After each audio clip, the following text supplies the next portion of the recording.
असं आपल्याला वाटत नाही का की ज्या पद्धतीने त्यावेळेला विरोधी पक्षात असलेलं भाजप ह्या सगळ्या गोष्टी उचलत होती आणि सगळे आरोप करत होती, आज खरं म्हटलं म्हणजे ते ज्या पद्धतीने तुमच्यावर करतात तर त्याच्यापेक्षा जोरकसपणे तुम्ही याचं खंडन किंवा तेवढेच आरोप यांच्यावर करायला पाहिजे. हे थोडे याच्यात करण्यात कमी पडत आहे असं तुम्हाला वाटत नाही का काँग्रेस? नाही, आता काय प्रकाश पोरेंसारखे लोक आता दुर्मिळ झाले साहेब. अच्छा, म्हणजे मी काही तुमच्या तोंडावर बसून स्तुती नाही करत. मी इथे बसून बोलू शकतो स्पष्टपणे. तुम्ही मला न अडवता न गोष्ट कुठेतरी टर्न करता तुम्ही मला बोलू देतात.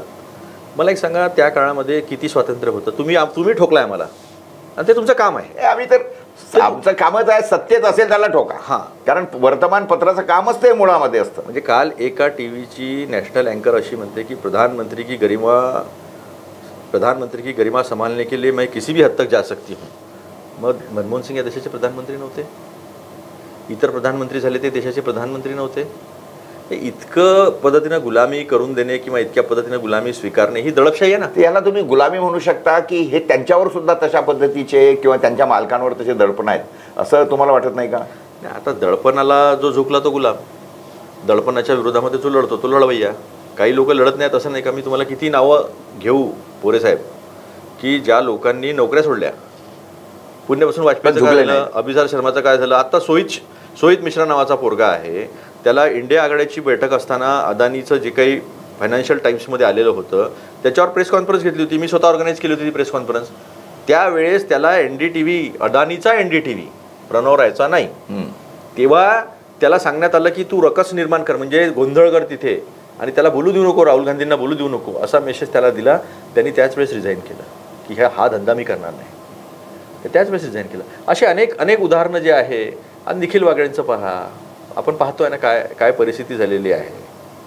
आणि सगळ्यात नुकसान जर कोणी या देशाचं केलं असेल तर ज्याला दुसरा गांधी म्हणून पदवी दिली लोकांनी, त्यांनी गांधी नाव बदनाम केलं. अण्णा हजारेबद्दल बोलतो आणि मी फार स्पष्ट बोलतो.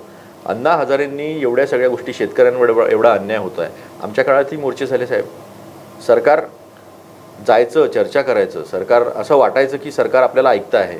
आता तर खिळे ठोकतात, अश्रुधूर सोडतात, कोणी बोलत नाही. 750 शेतकरी मेले आणि अण्णा झोपले होते. पण ज्या अण्णा हजारेंचं तुम्ही नाव घेताय त्या अण्णा हजारेंना शेवटी मोठं करण्याचं काम काँग्रेसच्या काळामध्ये म्हणजे विलासराव देशमुखांनीच केलं, हे आपल्याला आठवत असेल. असा आमच्यावर आपल्याबद्दलही आरोप आहे.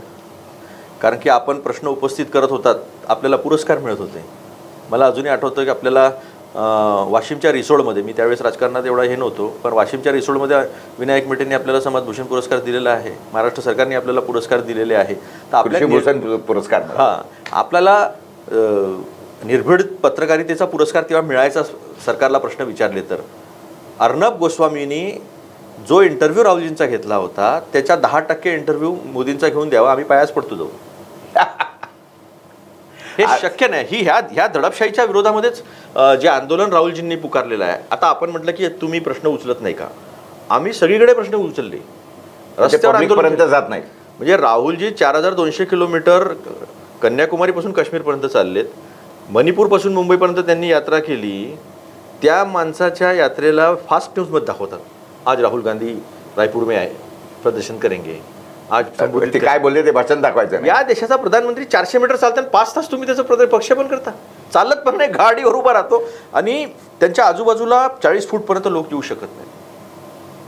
आणि हे राहुल गांधी ज्यांच्या आजीला म्हणजे गोळ्यांनी छलनी करून टाकलं, वडिलाला बॉम्बने उडवलं, या माणसाच्या जीपच्या भोवती मला भीती वाटायची. मी ओझरपासून त्यांच्यासोबत ठाण्यापर्यंत होतो. म्हटलं भैया आप ये क्या करते हो? बोले ये अपने लोग है, ये कभी अपने को मारेंगे नहीं. तो माणूस बंदाच बसलाय जीपमध्ये, 10,000 लोक आजूबाजूला, गाडी हलत नव्हती.